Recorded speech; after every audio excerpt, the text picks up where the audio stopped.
اللہ الرحمن الرحیم۔ رسول پاک صلی اللہ علیہ وسلم کے اس دنیا میں تشریف لانے سے پہلے ہی ہر قوم کے عالم اور کاہن آپ کا انتظار کر رہے تھے۔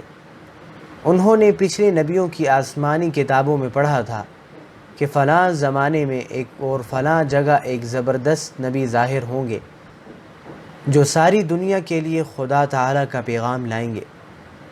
ان میں بہت سے عالم تو ایسے تھے جو آپ صلی اللہ علیہ وسلم کا انتظار کر رہے تھے اور تمنا کرتے تھے کہ اس آخری نبی کی شریعت پر چلیں، لیکن کچھ کاہن وغیرہ ایسے تھے جو آپ کے ظہور سے ڈرتے تھے، اس لیے کہ آپ کے آنے کے بعد ان کی عزت کرنے والا کوئی نہ رہے گا۔ جب حضور صلی اللہ علیہ وسلم پیدا ہوئے تو آپ میں وہ ساری نشانیاں موجود تھیں جو آسمانی کتابوں میں لکھی ہوئی تھیں، اس لیے جب بھی کوئی کاہن اور عالم آپ کو دیکھتا تو وہ فوراً پہچان لیتا تھا کہ آپ ہی وہ آخری نبی ہیں جن کی خبریں سب دیتے آئے ہیں۔ ایک مرتبہ دائیہ حلیمہ عکاظ کے میلے میں گئیں۔ اس زمانے میں حضور صلی اللہ علیہ وسلم ان کے پاس تھے، اس لیے وہ آپ کو بھی اپنے ساتھ لے گئیں۔ میلے میں ایک بہت بڑا کاہن آیا ہوا تھا۔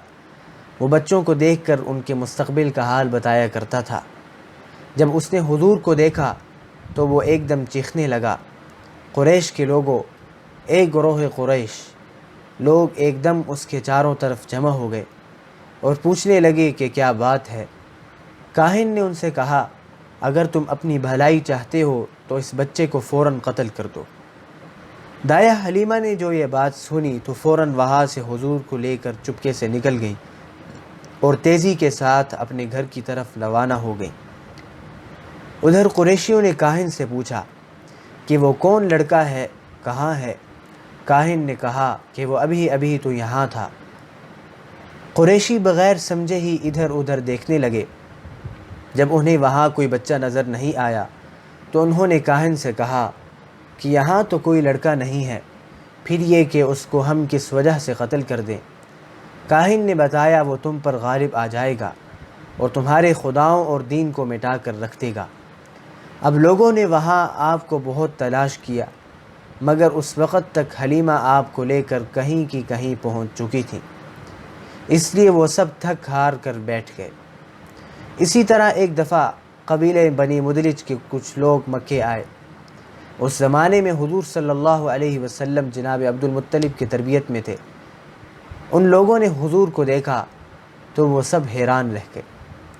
پھر انہوں نے عبد المطلب سے کہا، آپ اس بچے کی خوب حفاظت کیجئے، اس لیے کہ مقام ابراہیم پر حضرت ابراہیم علیہ السلام کے قدم کا جو نشان ہے وہ بالکل ایسا ہی ہے جیسے آپ کے اس بچے کا ہے۔ یہ اور اسی طرح کی دوسری باتیں ایسی تھیں کہ جن کی وجہ سے سب گھر والے آپ کی حفاظت کا خاص خیال رکھتے تھے۔ جب تک آپ دائیہ حلیمہ کے پاس رہے تو وہ خود اور ان کے شوہر جان سے زیادہ آپ کی حفاظت کرتے۔ اس کے بعد آپ اپنی والدہ جناب آمنہ کے پاس آ گئے۔ جناب آمنہ ہر وقت آپ کو اپنی نظروں کے سامنے رکھتی، کیونکہ وہ بچپن سے دیکھ رہی تھی کہ آپ بہت ہی خاص اور نرالے اوصاف رکھتے ہیں، اس لیے وہ ہر وقت آپ کا خاص خیال رکھتی، مگر وہ بہت ہی تھوڑے عرصے میں انتقال کر گئی۔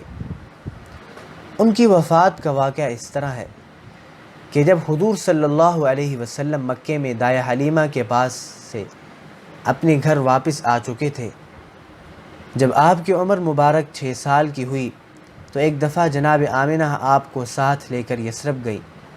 ان کے ساتھ ان کی باندی ایمن بھی تھی۔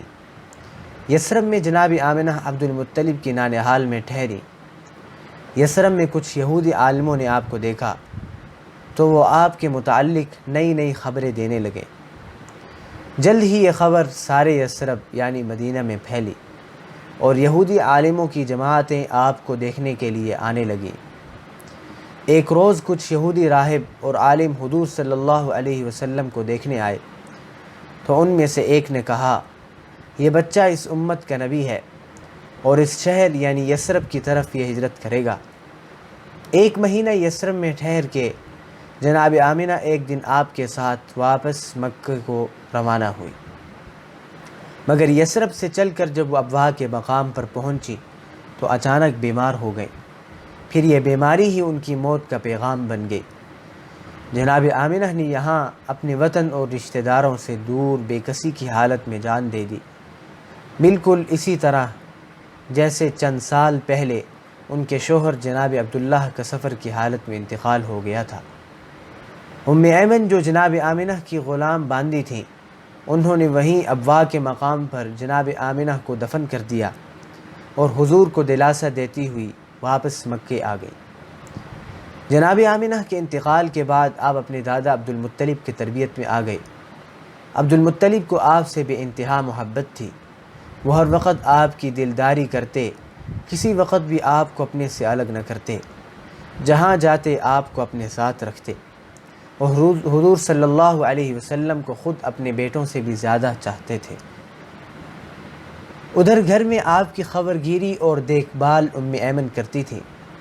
عبد المطلب اکثر انہیں تاکید کیا کرتے تھے کہ میرے بیٹے کی طرف سے کبھی بے پرواہی مت کرنا۔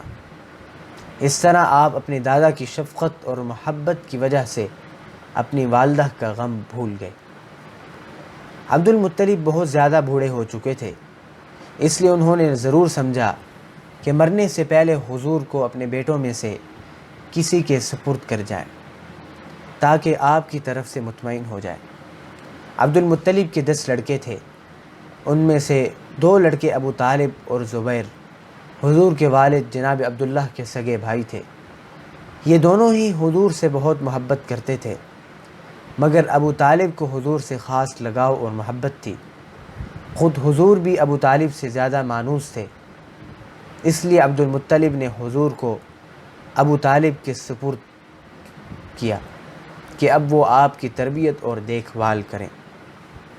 چنانچہ اس کے بعد حضور اپنے چچا ابو طالب کے پاس آ گئے تھے، مگر ابھی 2 سال ہی گزرے تھے کہ عبد المطلب بھی اس دنیا سے رخصت ہو گئے۔ اس وقت حضور کی عمر مبارک 8 سال تھی۔ یہ عمر ایسی تھی کہ آپ غم اور خوشی کو پوری طرح محسوس فرما سکتے تھے، اسی لیے عبد المطلب کی وفات کا صدمہ آپ کو بہت زیادہ ہوا۔ اپنی شفیق اور محبت کرنے والے دادا کی موت پر آپ کی آنکھوں میں آنسو آ گئے اور آپ مدت تک انہیں یاد کرتے رہے۔